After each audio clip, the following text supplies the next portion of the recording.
Where's Fielder? He's gone to the dogs.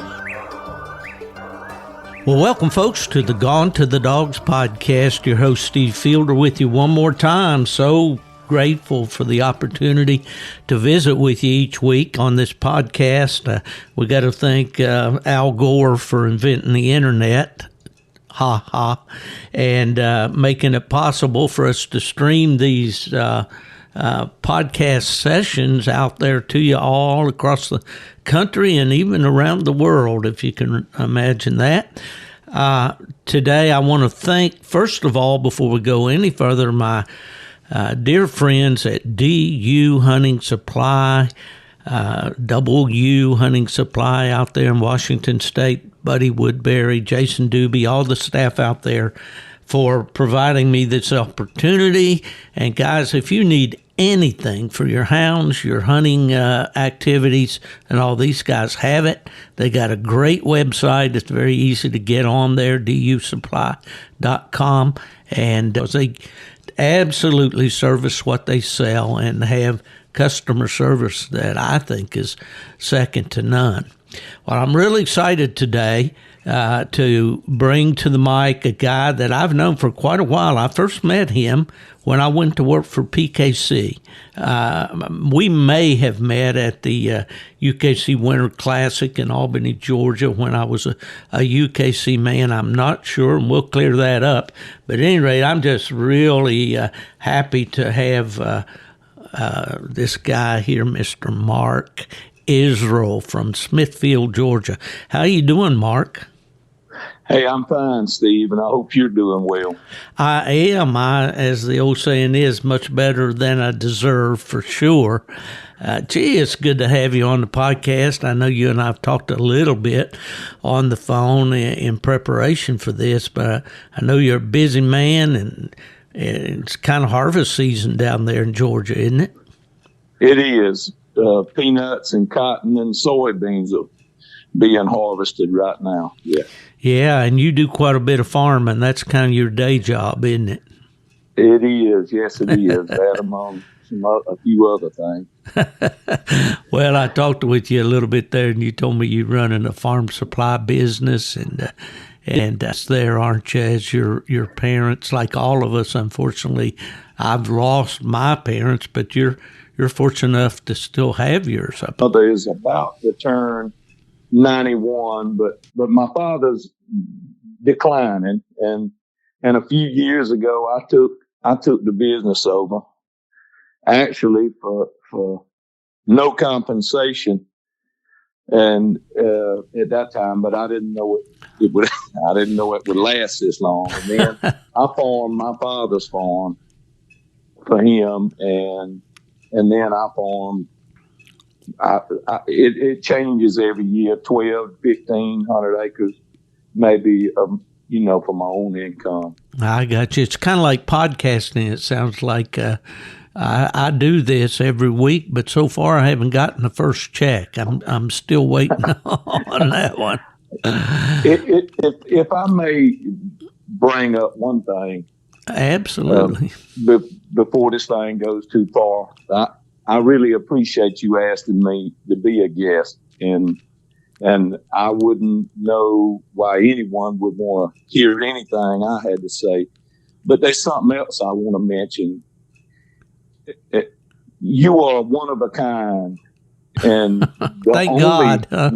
Yeah, well, you're one of a kind in the hound and hunting world. To my knowledge, there's nobody else like you. And an icon to people like me. You've managed to stay involved with several different registries and promote coon hunting nonstop for how many years now? Well, it's been a long time, but I first started, I guess, down that professional path back in 1978 as a field rep for UKC, and then went there full time in 1983. So pretty much full 11, and then writing and doing the podcasting. But you're very kind. I appreciate that, Mark, very much. I wanted to talk to you because you have got a story that we're going to get into here in just a little bit. I'm going to stick my neck out here. I think you have a story that no other coon hunter could tell. And that's why I brought you, not really the only reason, because you have been a very active coon hunter, an influential coon hunter, a leader, and I want to talk about all that. But the story that we're going to share with our listeners in just a little bit, I think is, as you listeners see the title of this podcast, they're going to know a little bit about what we're talking about. But you come from a part of the country there in southwest Georgia. Is that right? Yes, sir. I did. 6 generations of us right here. Right there in the same place where you are now. And that's my family walked in here and settled and made treaties with the Indians, believe it or not. And isn't that amazing? That's where we stuck. That's amazing. I digress here just a little bit. When I came to that part of the country for the first time was when I was with UKC. Of course, I'd driven through Georgia, but mainly it was through southeast Georgia, coming down Highway 301 or 321 or whatever, going to Florida from my home in West Virginia. But I came to that kind of generally that part of the world the first time when we started the UKC Winter Classic in Albany, Georgia. And that's east of you. How far are you from Albany? About 30 miles. Yeah. I'm about 30 miles north of Albany, 26 miles. I gotcha. So it was a classic coon hunt in the deep South, or the old South, I think we said, because I was just taken by the history there, the beautiful, beautiful plantations, the homes that were just incredible. And I just fell in love with the area, honestly, from the first time that Fred Miller and I flew in there and went with Becky Salimi of the Chamber of Commerce and drove out to the community center in South Daugherty County, their community center, and saw that. And Fred said, as we drove down that tree-lined drive, he said, "This is the spot, Steve. I think we found it." And I agreed. We meet when I was at the UKC, or was that later when I went to PKC? I knew who you were when you were with PKC, but I'm not sure. I'll be honest. I'm not sure if we ever met. I met so many people as I became a board member with PKC and state president. But I know at that point in time, there was a and no one wanted, and PKC wanted to upset UKC when y'all had the Winter Classic in Albany. The PKC held a hunt in Thomasville called the Sunshine Jamboree, and correct. And we always avoided that date. Whatever date we'd wait for the UKC to set their date, and then we would set ours a week or so later, or maybe earlier, but most of the time later. And when I was elected president, the first meeting I was at with some of my friends and LeVan Kennedy and Craig Hart. Yeah, LeVan. Nick Albison. Right. Steve Parrish, Woody McCoy. Fortunate enough to be friends with some men that were great sportsmen. And, absolutely. And owned powerful hounds. There was a point in time when this little area in Georgia, we had a 2-time national leading female and a 2-time national champion, right here in my yard. But we held a meeting and we were talking about it, and they said, well, the Winter Classic is set their date on top of, when we usually have our hunt.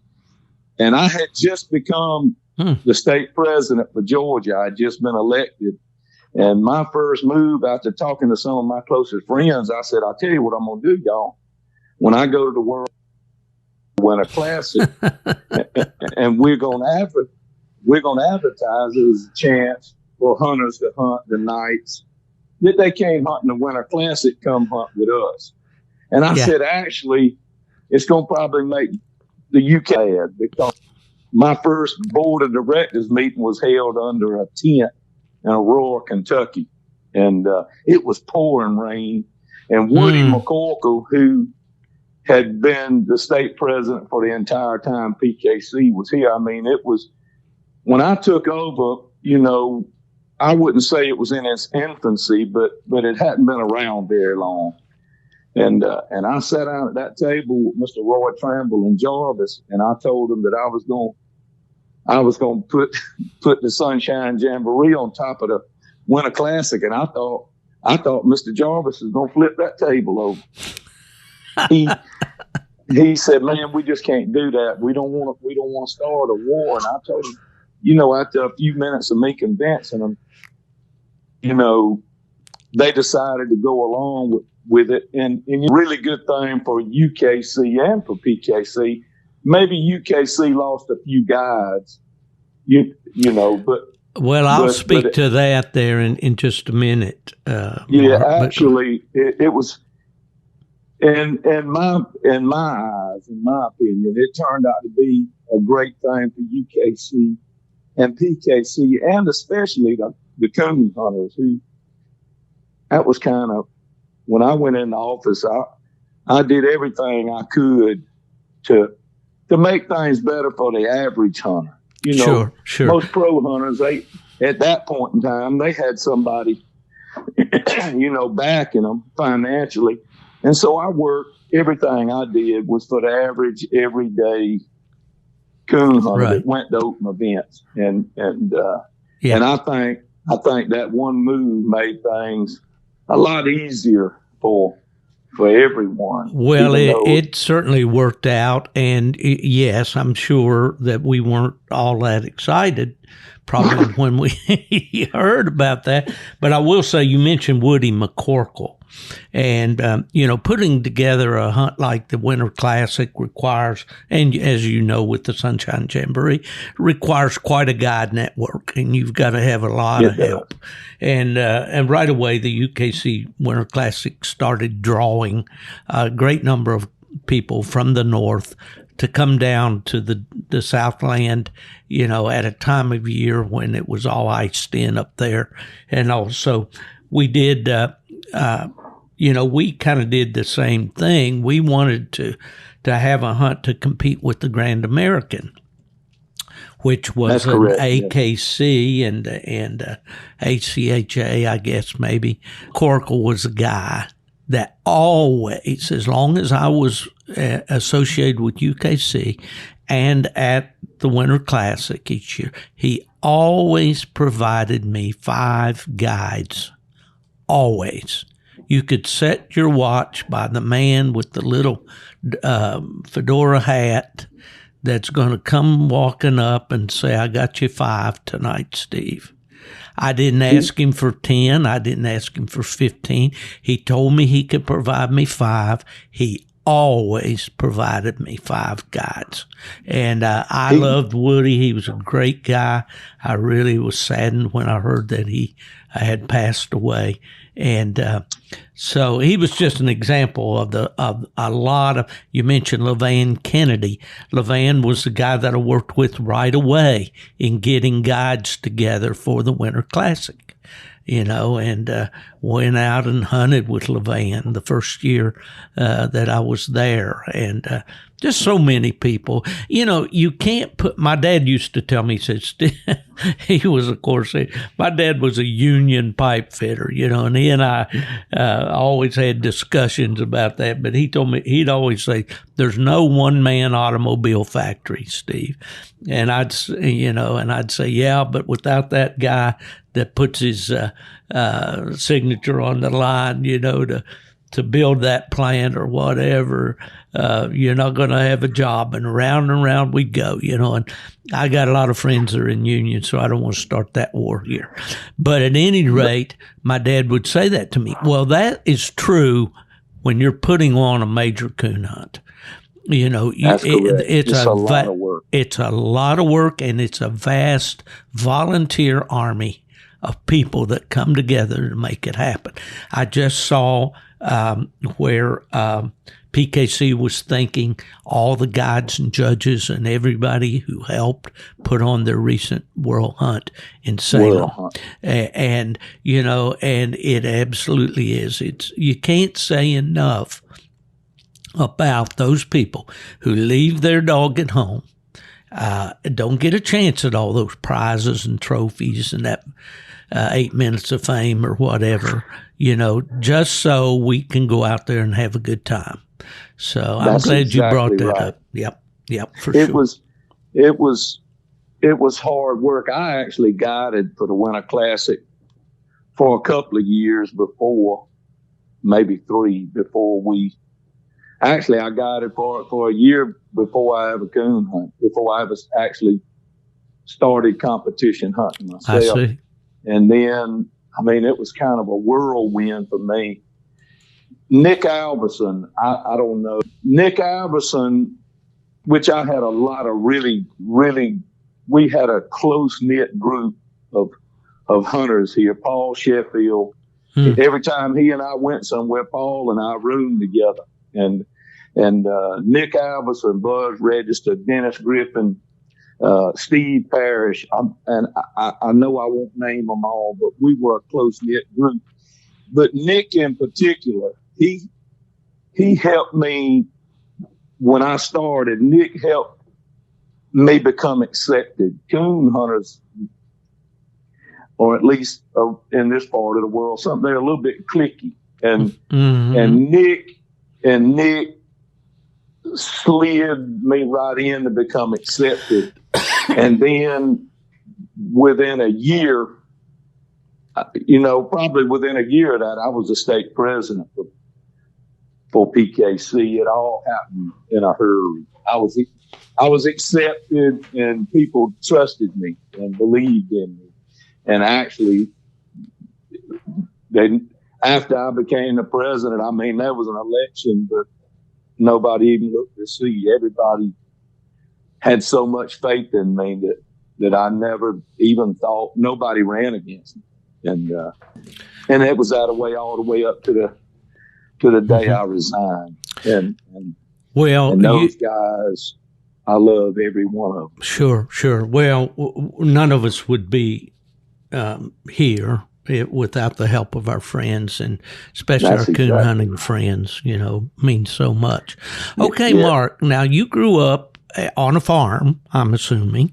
Your dad's a lifelong farmer, right? Yes, sir. What are some of your earliest memories of growing up as a farm kid in Southwest Georgia?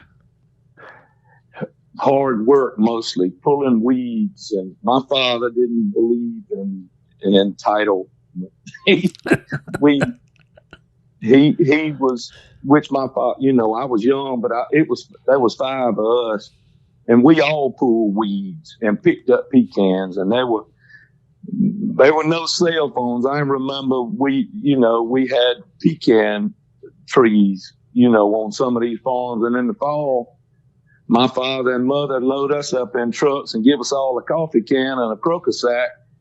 And they'd go put us out in a pecan grove and go home. Daddy would go to the farm and Mama would go home. And there were no cell phones or any means of contact. And some of those places were remote. And they put us out.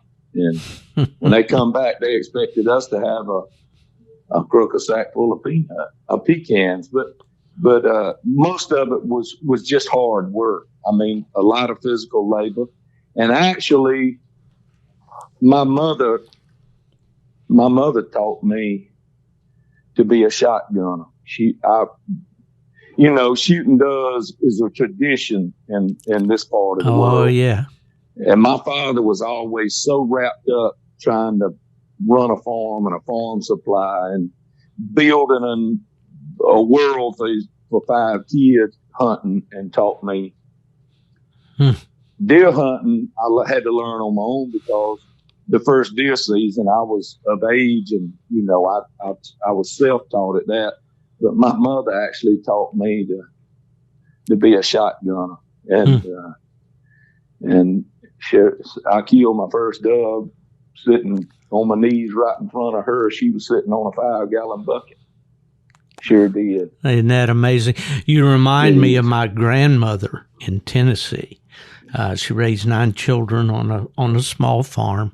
My grandfather was legally blind, and he passed when I was 6 years old. My grandmother, raised 3 boys, my dad and his 2 brothers, and then she raised 6 girls. And she taught everybody to shoot.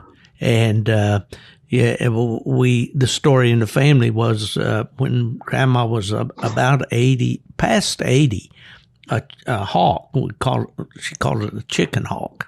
I imagine it was a red-tailed hawk, was getting in her chickens, and it flew down and lit in a tree down there toward the creek.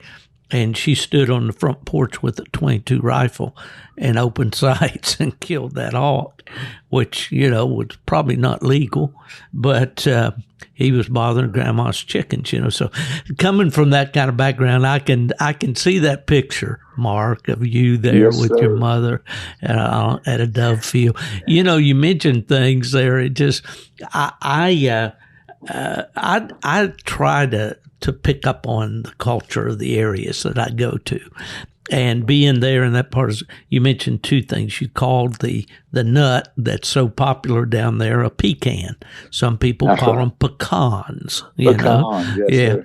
And you also mentioned a croaker sack, which is a burlap sack. Yes, sir. But if you went frog gigging, you put your frogs in that sack.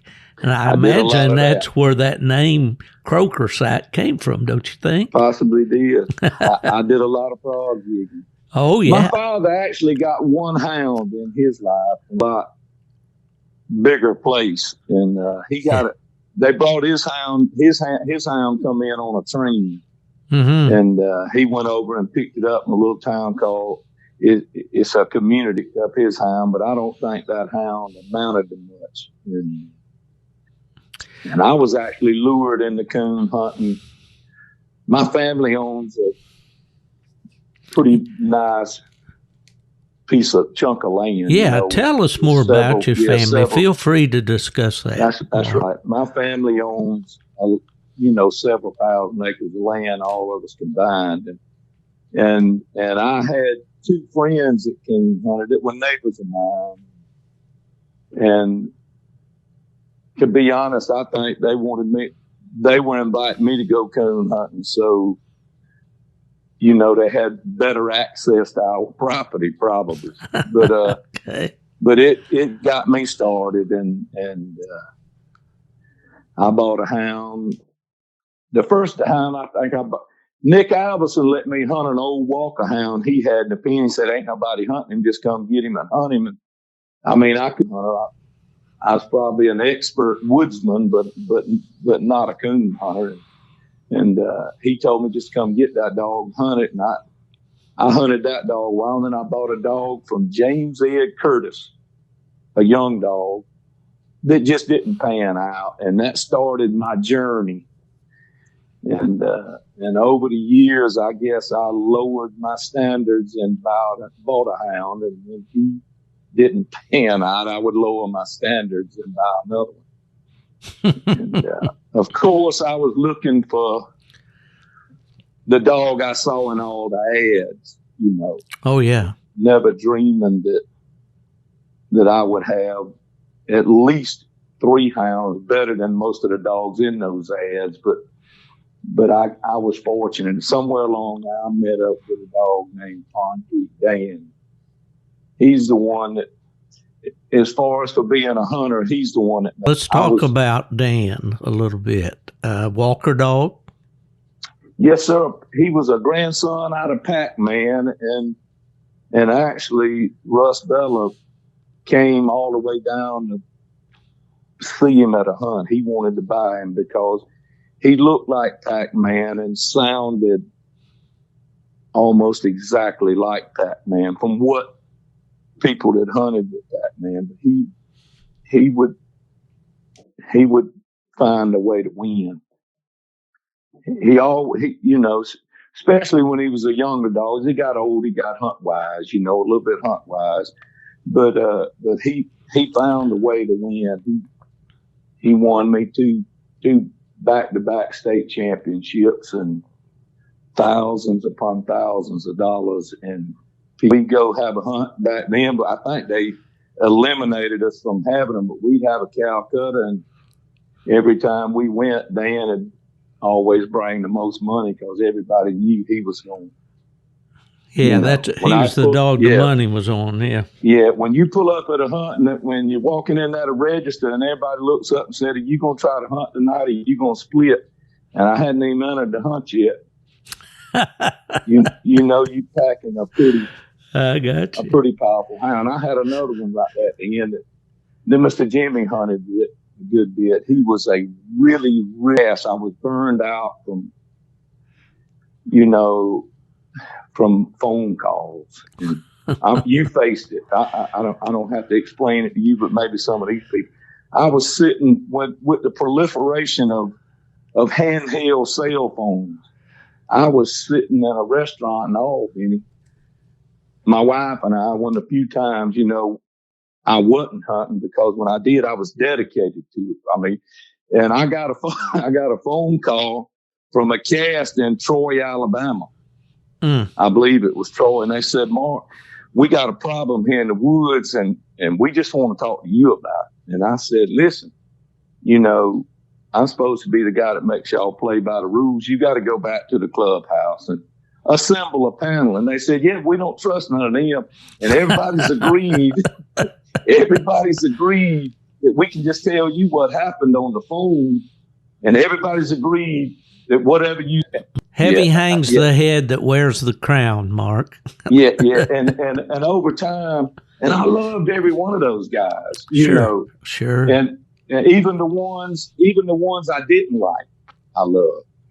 If that makes any sense. I understand. You respected what they did. You loved the activity that they were involved with, and they were people that always skirted the rules or stayed on the fence of them, and over time, it was hard to like them, but I still, gave them a chance. I did when a question come up, I listened to them.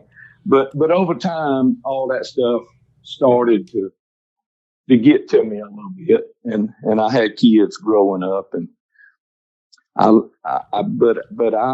won a lot with Dan. I had some other guys. Talk about those dogs. Tell us about them. I had a dog I bought from Cleve Ferguson in Texas. Oh yeah, Jimmy and Cleve.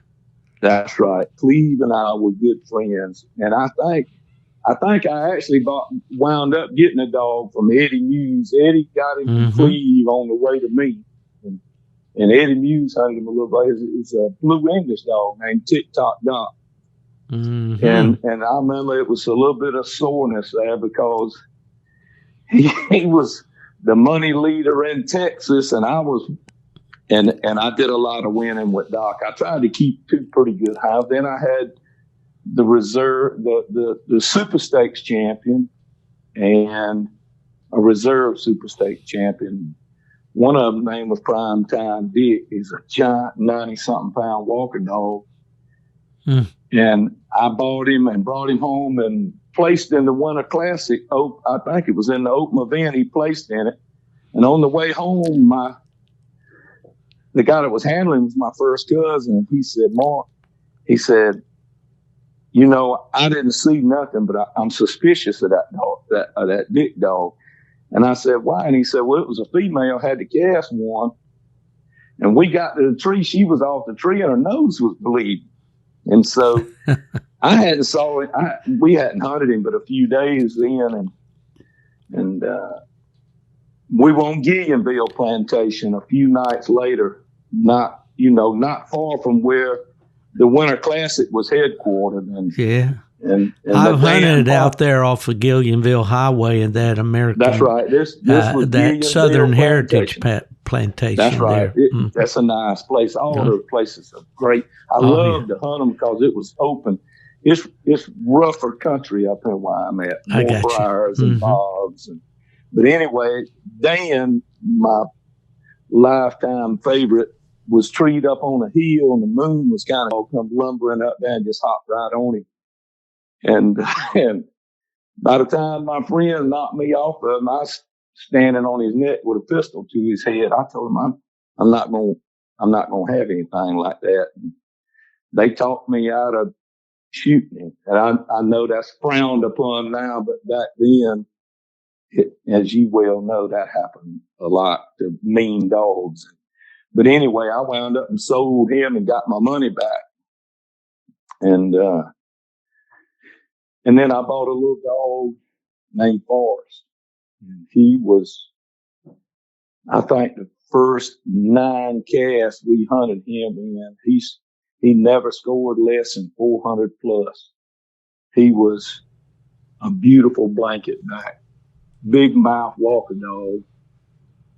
That if I had had the ambition, I feel sure I could have done great things with. But that was in that period of time that I was just running out of gas. I think actually I kept the Forest dog and sold him to a friend of mine, and he hunted him up a little bit. And I think he won night champion or he won night champion or grand night or something at the Winter Classic with him a few weeks after I sold him. But I went through a lot more dogs than most everybody you interviewed. I was a hunter. I wasn't really interested in breeding. And so I went through dogs until I found what I felt like I could win in the hunts with. I got you. Yeah. Okay. I think that let's go into what I'm going to call the main event right here in this podcast. But let's lay a little bit of background. Your town or your where you were raised is how far from Plains, Georgia? I'm right now where I'm standing. I'm about 6 miles from Plains. Okay. I've driven up through that area and all. How far are you from Americus? About 9 miles. I got you. Well, this is kind of interesting, Mark, because yesterday I was talking to a young man, a coon hunter, and I'm not going to embarrass him. I'd say he's about 28 years old. And I asked him if he knew who Jimmy Carter was. And he said, no, I do not. Yes, sir. Most of my listeners are kind of long in the tooth like I am, or a lot of them are, will remember, of course, Jimmy Carter. He was the 39th president of the United States. He served from he won a Nobel Prize for his humanitarian work back in 2002. And he was born, of course, in Plains, Georgia, October 1st of 1924. So that makes him 98 years old now. And we'll send out birthday wishes to President Carter, 98 years old. That's pretty amazing. My mother passed in March, and she made it to 100 years and 11 days. So I kind of got an idea, of what that entails. And, of course, President Carter, or as you call him, Jimmy, Mr. Jimmy, yes. He was also the 76th governor of the state of Georgia from 71 to 75. So, yes, sir. Or whatever your father's, or however you want to approach it, Mark, about your association with the 39th president of the United States. My father grew up with him, this, the same time period. And And, even though it was probably where Mr. Jimmy and them's farm was when they were kids to where my family's farm it's probably 6 miles, maybe 7. He went to a little small school right here in the community, but then eventually, if he was going to go to high school, he had to go to Plains, and a lot of that was walking, but he and Mr. Jimmy went to high school together, and as time wore on, after the war, they did, when Daddy come home, they did business together. And Mr. Jimmy had a buying point in Plains, and Amy was about the same age as I am, his youngest daughter. And when we sold peanuts to Mr. Jimmy's, peanut buying point, and I actually, believe it or not, my picture was on the wall in his office. When I was 4 or 5 years old, somebody had me in a pair of overalls, and they got a picture that wound up, myself and my first cousin wound up on his wall. And I can remember as a child running in there and climbing up in his lap because I knew he was going to get me a 6-ounce Coca-Cola and dump those peanuts in it for me to. That's another great Southern tradition right there. That's right. I would climb in his lap, and of course my daddy would fuss, and say, "Don't do that, Jimmy." But he would always get me get a Coke and drink that Coca-Cola and try to catch them peanuts when they come out, But we just grew up here with him. And when he went to be inaugurated, my parents went to the governor's mansion, and when he went to be inaugurated and he forgot his mother, he came. He actually forgot his mother when he went to be inaugurated somehow or another, Miss Lillian, and he got the Secret Service to leave him at our house when he went. When they went back to get her, he stayed there with us while the Secret Service went back to pick up his mother. And I actually was in that old safe at the house, and I sent you a picture of a letter that he sent my father in 1977 when they were doing some farm negotiating. It was, I think the farmers were threatening to strike then, and he wouldn't meet with a sensible person. And he wrote Daddy a letter thanking him for coming to calm people, calm everything down. But I mean, it's a lifelong relationship, and he and I share for his public politics. He and I share nothing, and nor my father. I mean, we're polar opposites on the politics, the political face he shows the public. But in private, he's a lot. I won't go too far into that, but he's a lot more like we are. He's an old Southern Democrat at heart, but party politics has affected him as well. Sure. Absolutely. I'm sure it would have to. Well, it was pretty big news in the South, to have a president. And of course, yes, the media called him, a peanut farmer. And I don't imagine that was always a term of endearment, if you're a New York Times reporter or whatever. But for the people in the heartland, I think they were proud that Jim, a man from Georgia, was president of the United States. And I think everybody said, regardless of whether they agreed with his politics or not, that he was basically a good man. And as I mentioned, and I mentioned earlier, the Nobel Peace Prize, so.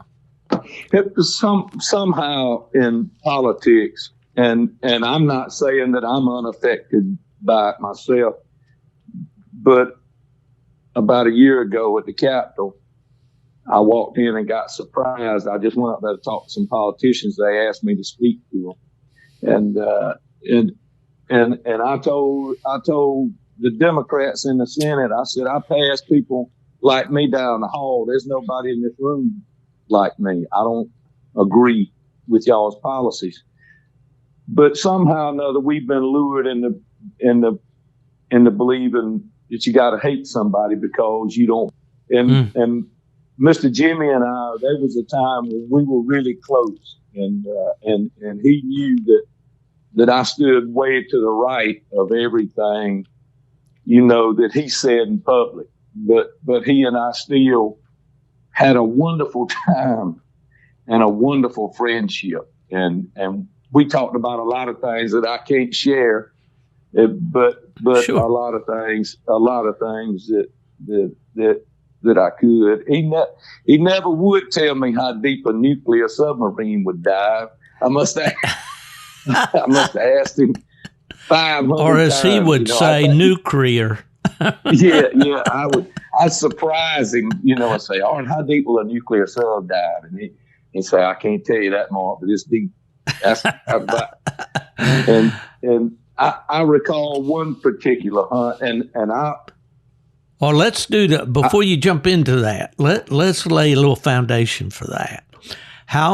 When did I know that you have coon hunted with Jimmy Carter? Yes, sir. And I imagine you're probably the first guy to take him coon hunting, maybe. Or do you think he hunted some when he was a boy? As a president, I know I was. Right. Okay. But now I never asked him about coon hunting prior to he just and I had some notoriety. I'd done well in some hunts, and I had some notoriety, and he knew me well, and I think he scuffled with the Secret Service a little bit about the security aspect of it. But now this was after he was retired. I mean, after his term, right? That's right. This was probably, and I'm not good with years of dates, but I would say it was probably 30 years ago, 94, 93, something like that. And he just out of the blue, he called me and said, "Mark, why don't you take me coon hunting?" I said, "Well, you just tell me when you're ready." And it started like that. And I think he was actually looking for, and I'm sure you will understand this, but I think he was looking for something to help him write about something. Oh, I don't think it, but I think later on he was endeared to it. A friend of mine, when I sort of retired from it, a friend of mine took him another time or two. He's actually a cousin of mine. That took him another maybe once or twice, but I think he was looking for material and experiences to write about. He conveyed something like that to me, but I can't remember exactly what his words were, but we went several times, and I mean, we had a lot of fun, and eventually over time, snakes and water moccasins, I'd say, well, we ain't gonna run up on no terrorist out here. I said, we might stumble up on an alligator or something, might have to beat him off of us or something, but and speak that simple country, and you could hear them over there discussing it, But I tormented them, and I had it, and it'd just be wrong not to mention this one. I had a female that went with us. She actually works in counterfeit and fraud now, I think, but her name was Misty, and I called her Misty, the Secret Service lady, and she went with me more than once. She was working the night that he and I went coon hunting. And Misty, the Secret Service lady, I had her complete faith.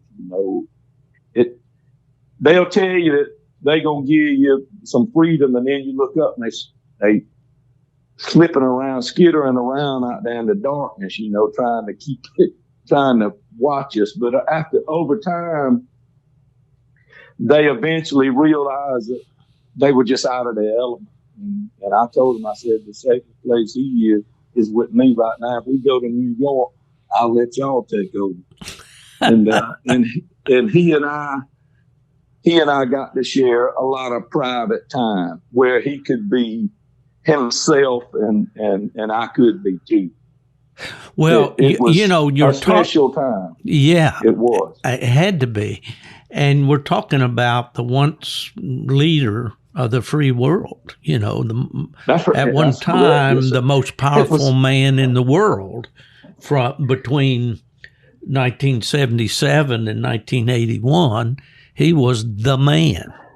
And, and what I want you to do, I don't want to leave anything else. By the time you went, I think the first time you told me this story, I was just really fascinated by your description of what it was like to go on a coon hunt with the former president of the United States, with a Secret Service envoy there, or that's not the word I want, but anyway, with all the Secret Service convoy. Okay, well, just describe it a little bit, can you? Well, I think the first time we went down on pine bloom plantation, and Craig Hart was one of probably my closest hunting partner. Yeah.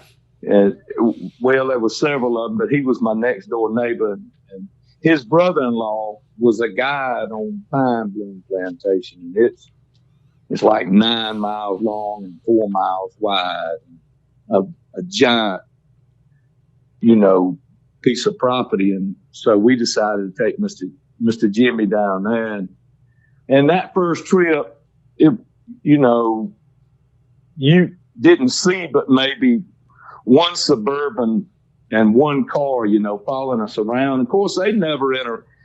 I don't know how many people know this, but they aren't allowed to interact in any way. I mean, they are forbidden from conversation or any interaction with the president or the party he's with, unless that business is security or his well-being or his schedule.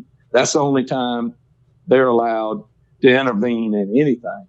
And the first night we went, I could see that one Suburban and the one car, but they was cars and Suburbans. And it told them, I said, listen, we can't tree a coon hiding in the bushes. And eventually I think we treed 3 or 4 coons that night, but I had a dog. I had Pine Creek Dan, and I had a dog named Forrest, and I really hate to admit it. He was out of a dog called Mercy Creek Tom, a man named Frank Granberry on Mercy Creek Tom. And I hunted with Tom a lot of nights, and I never liked Mercy Creek Tom, but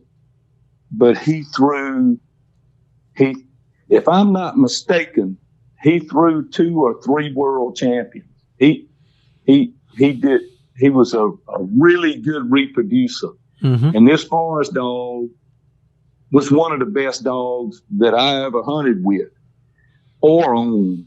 And by a long shot, it was just a shame that my career in coon hunt was waning when I acquired him.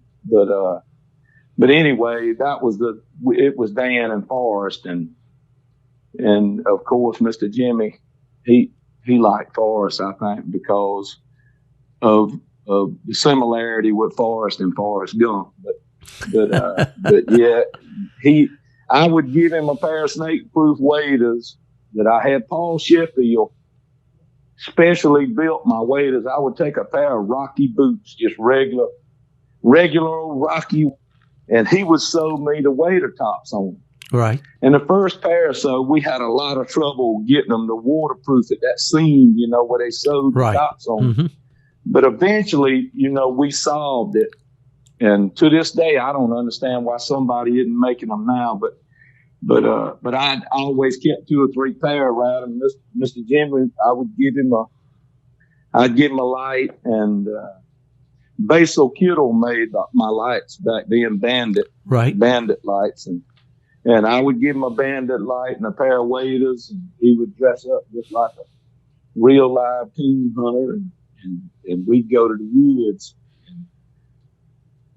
We talked about everything under the sun, a little bit of politics, and mostly life lessons. But it was a special time. Probably the third time we went to Pine Bloom, or the second time maybe, there was an agent that was off duty, and he wasn't working that night, but he grew up coon hunting with his grandfather in Louisiana. And I'm one of those people.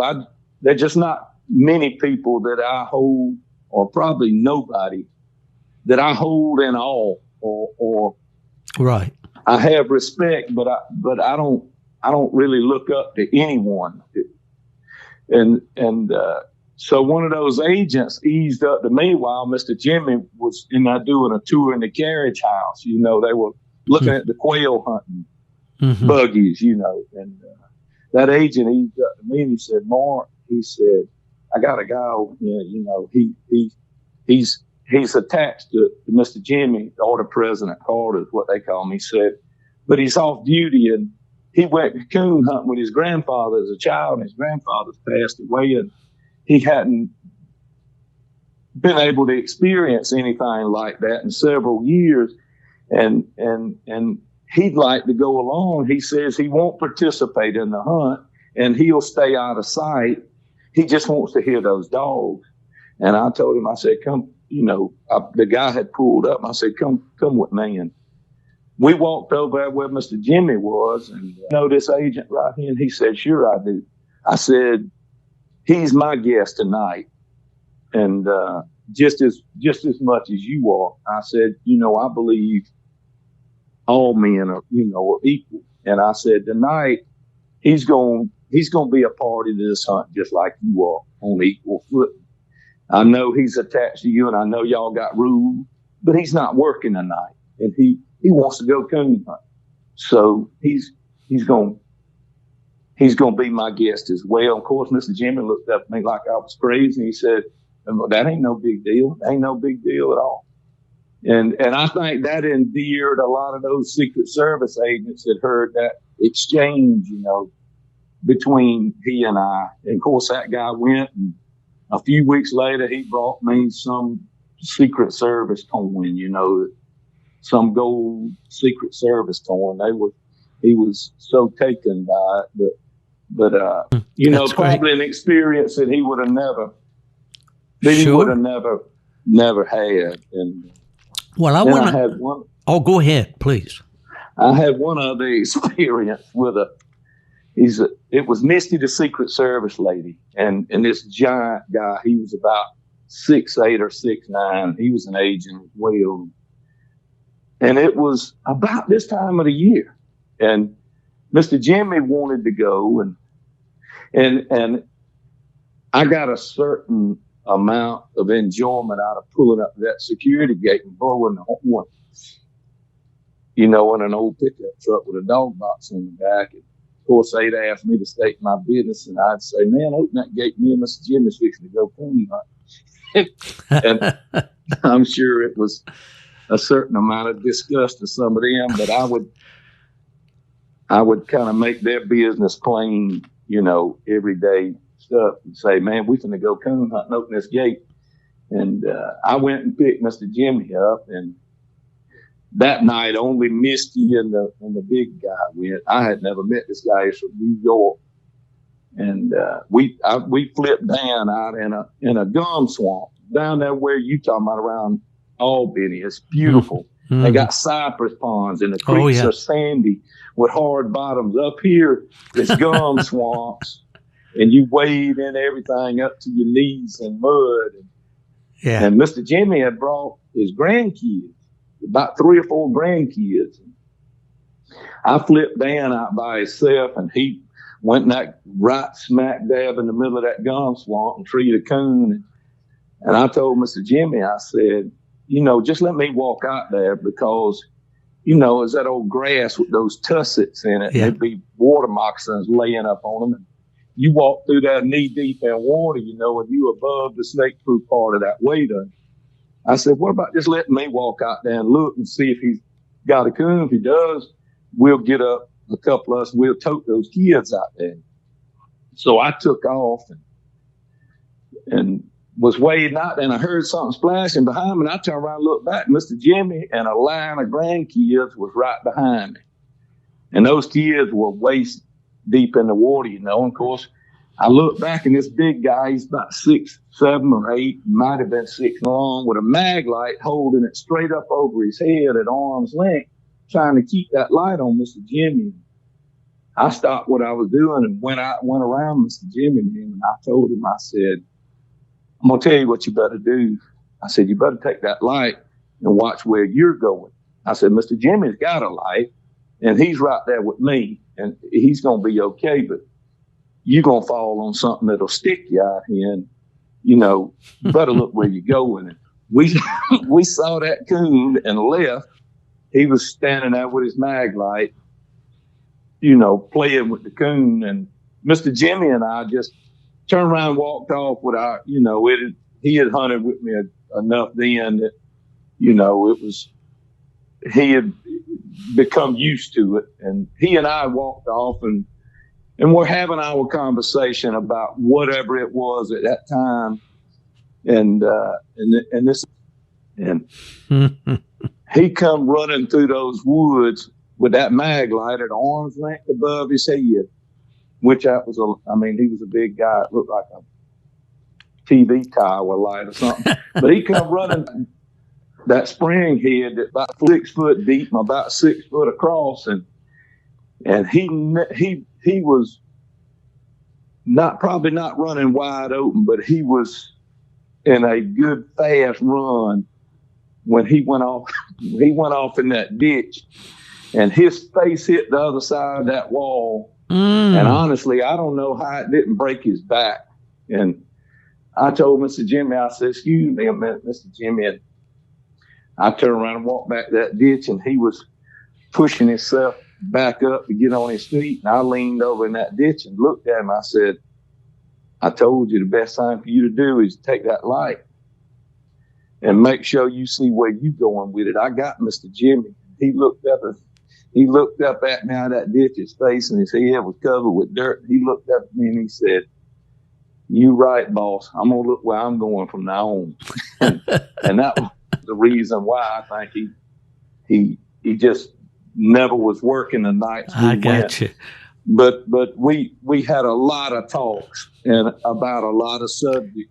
Well, let me interrupt you real quick. I think the interesting thing about that story is how that coon so fascinated that Secret Service agent that he let you and the president walk off and didn't realize it while he was mesmerized by that raccoon in the tree. I think he was from New York City, and it was so far that nothing like that, I'm sure, had ever occurred in his life, nor did he ever, probably didn't desire to experience it or ever even think of that experience occurring.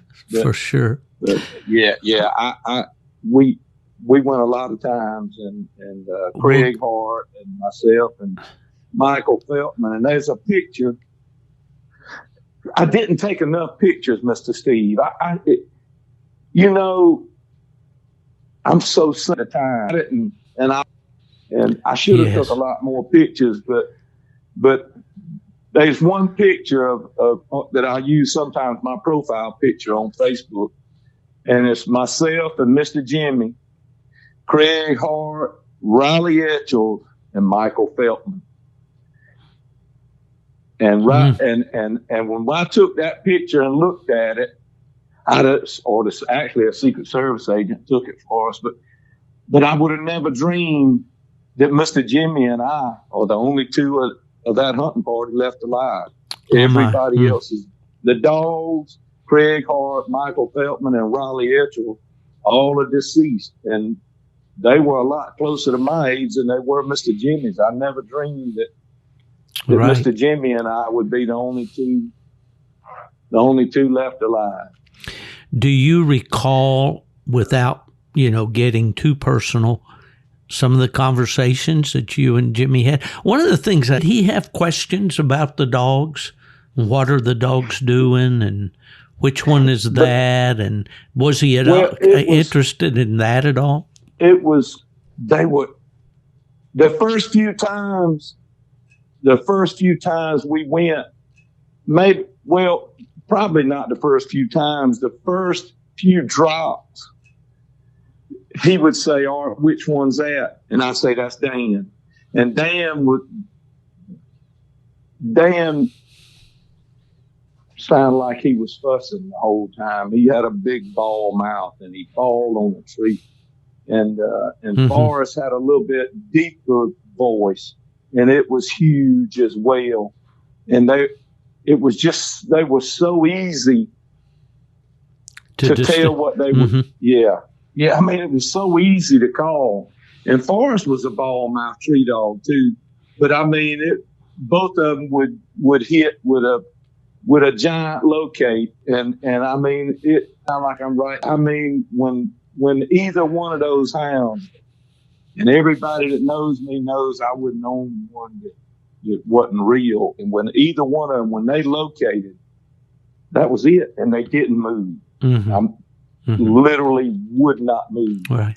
And so it was pretty easy, except, on a dry night when it was really dry, or coons weren't moving and they were working out old tracks or something, it was a lot of times it was hard for me to tell what was going on. But, sure. But it was, he had some fascination with it. And he every time we'd go hunting, he'd write me a letter. And actually my first cousin's his personal secretary. And I asked her, I said, how many of them things he auto pen? And she said, I don't let him auto pen nothing. I don't like stuff not being genuine.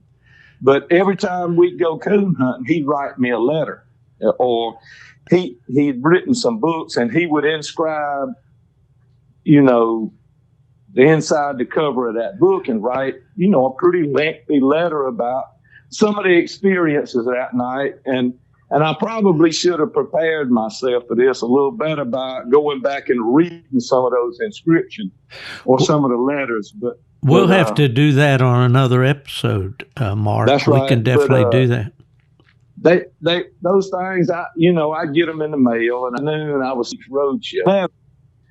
And it was a guy in there that had a letter I think it was from Eisenhower, that Eisenhower had written his father.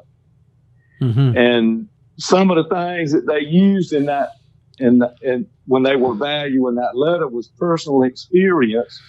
And did Eisenhower actually know, the person he was writing a letter to? And it was like 3,000 or 4,000. And then all of a sudden, I mean, this was, 30 years ago. And they said that letter was worth $30,000, $25,000 or $30,000. And I jumped up and went to run around the house and gathering up all those letters. He wrote me and poked them in the safe. Then I said, well, maybe one day my kids can sell them or something and get some money out of it. But I doubt they would. But every one of them, I was sitting there thinking, and every letter he wrote me, it showed an activity we had together. And, I didn't realize it at the time, but he knew he was doing me a favor. And I was sitting there saying, he called me on the phone and tell me that. I don't know why he keep writing, letters, because he had my cell phone number and I had his at that time. And he could just call me, and he kept writing those letters. And I didn't realize what he was doing until after I saw that episode of the Antique Roadshow. The first time that he went with me was he requested to go hunting with me, and it gave him some freedom. I made sure that he had some freedom, and I don't think most people understand just how compromised someone in his position's private life is.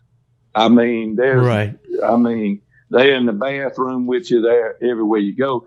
But after he went that first time, he had a ball, and I made sure he did. And we joked and laughed and talked about a lot of things that I wouldn't feel comfortable saying, and because of his privacy. But we had a lot of fun, and then eventually, every time I went, because back then I went, almost every night, and but probably once every other week. Of course, he had engagements all over the world. At that time he was still out and about, and I would know where he was gone. But when I saw the opportunity, he'd say, well, I'm fixing to go here, but I'll be back in a week, and then I'm going to have 2 weeks at home. And I say, okay. And I'd call him, when tell me what night you want to go. And we'd make a trip. I was going anyway, but we would try to make it easier. He was in his 70s then, probably, probably in his 70s. And I would try to take him somewhere where it was easier walking and not so many briars and gum swamps. I'd take him where the creek bottoms was hard. But also, I think one of the reasons, or what endeared him to me in hunting is I made absolutely sure, and I touched on this a little bit while ago, but I have a moderate amount of disgust for idolizing people. And I made sure that he was treated no differently than anybody else in that hunting party. Now, if something, if something arose, then I would have done anything to keep him out of danger myself.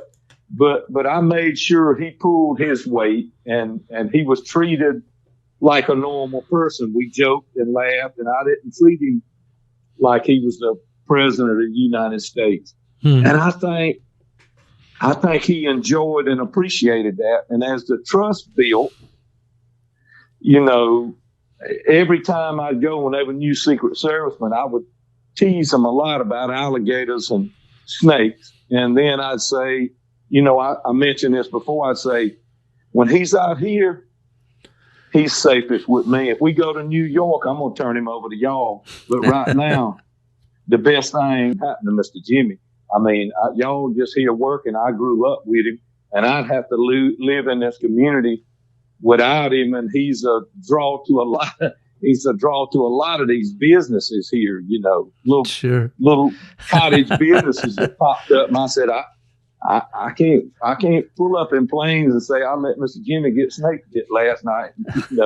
And I said, so I'm gonna take care of him. Yeah, I hadn't thought about that angle, but you were taking risks for sure when you. That's right.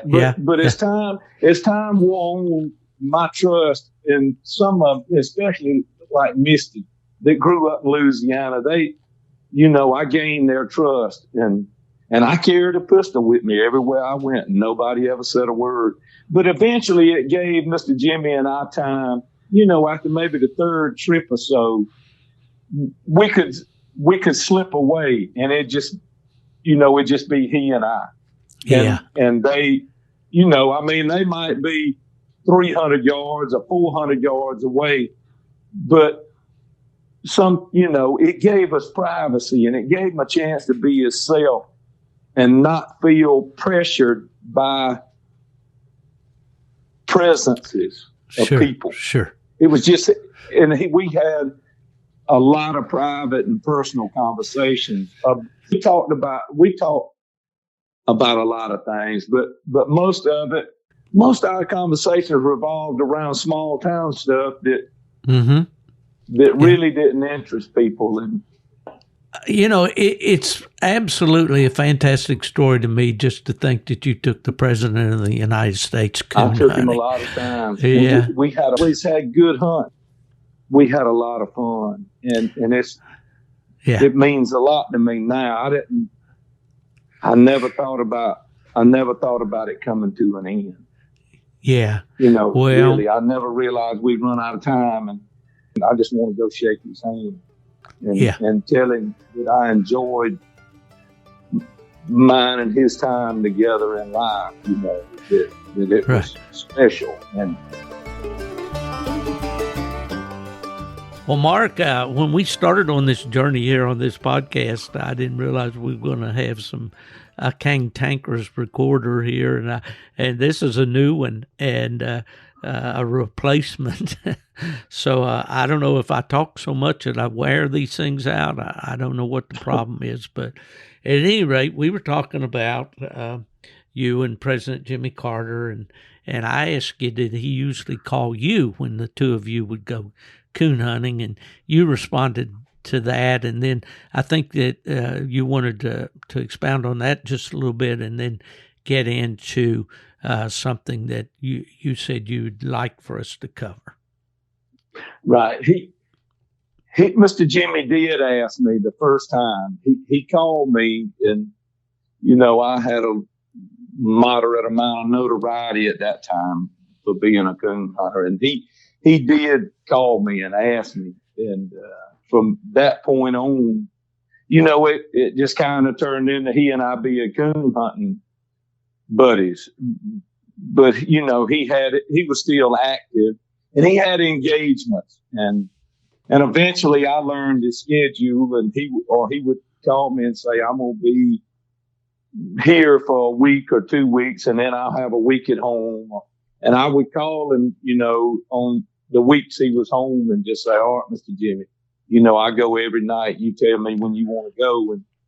And we tried to pick places when he went that had a few more coons, and the hunting was a little bit easier. But one of the things that I did, and it was important to me, and I think it endeared Mr. Jimmy to me, was I made sure that he was treated like an average person. I made sure he pulled his own weight, and I wouldn't allow him to get in any danger, but I made sure that he was treated just like anybody else in the hunting party. And I think he enjoyed that. And as time passed, it become more of a routine with the Secret Service men that were attached to him, and we began to get more freedom, and it gave he and I a time, some time alone to talk about things. Most of it was local things, or things when I was younger, and I think he enjoyed the privacy. I don't think people realize how intrusive having Secret Service agents attached to you is. I probably couldn't stand it. Yeah, I can imagine. But we built a special relationship because he could be normal again, and I made sure I gave him that opportunity, and I think he loved me for it. Yeah, I'm sure he appreciated that very much. Very. Okay, Mark, we've been at this over an hour, and it's a terrific story, one that I've wanted to record for a long time, and I do appreciate so much you being willing to come on and to share your relationship. And I know as, the cycle of life winds down, and Mr. Carter at 98 years old obviously is not going to be with us that much longer, but it's a great story, and I'm sure one our listeners appreciate. Now, you told me that you had something you wanted to share before we go. I do. It's not much. I just wanted to kind of shout out to my friends, Buzz Register, Nick Alberson, Steve Parrish, Dennis Griffin, Gary Elliott, and a million more of them, and say it was an honor to travel through time with that group of men. Yes. It was. I wouldn't trade my experiences with those people for anything. You Right. know, you don't really realize it, but we all traveling through time together, and I wouldn't trade my experiences with those people and our times together for anything in the world. It was one of the best times in my life. And they were part of the reason. And there's more than those people. You know, a lot of them are deceased now. Paul Sheffield, Craig Hart, Johnny Joseph, Woody McCorkle. There's a lot of them that are deceased, and I missed a lot of live ones too. But those were my closest. That was my few, and I just want to make sure they know I loved it. Sure. And them. Absolutely. They were good to me. Sure. Well, I'm sure, and they felt the same way about you, Mark. And that's a sentiment that we should all think about. We should all think about the people involved in this sport that have made it so great for us all to enjoy. Mark Israel, it has been an absolute delight to have you on the program this week. I know our listeners are going to love your stories, and I hope that I can get that commitment from you to come back on. I know you're a busy man, and I'm sure it'll take you a long time to answer all the calls and texts and everything that have accumulated while we've spent this hour and a half or whatever. But, buddy, thank you so much for coming on. I do appreciate it. And hey, it was an honor to be asked by you. It was a lot of famous people you've interviewed, and to even be considered to be a guest among those people and by you. I said it before and I'll say it again. You're the only one. And I mean, there've been a few people that came and went, but you're the only one that stood the test of time. And you're an icon in this business. Well, and I'm not, I don't say things I don't mean. It's an honor to be invited to be a guest. I wouldn't know why anybody would want to hear anything I had to say. Oh, but I'll assure you that they've enjoyed this week. And you know, Mark, we all, I think, tend to think that way, but we all have a story. And it's that story's worth telling of a of a life well lived, and a life entwined with coon hunting and coon hunters and hounds and all that. It's been a very special life for me, and I know it has been for you, and we're just blessed, aren't we, brother? Yes, sir. I agree. Well, Mark, I have a way of closing this thing out all the time, and my listeners know where this is going. If anyone asks you where this old coon hunter, this old worn-out coon hunter with 1,000,000 miles or more on him, where is he? Where has he gone? Well, the answer is simple. He's gone to the dogs.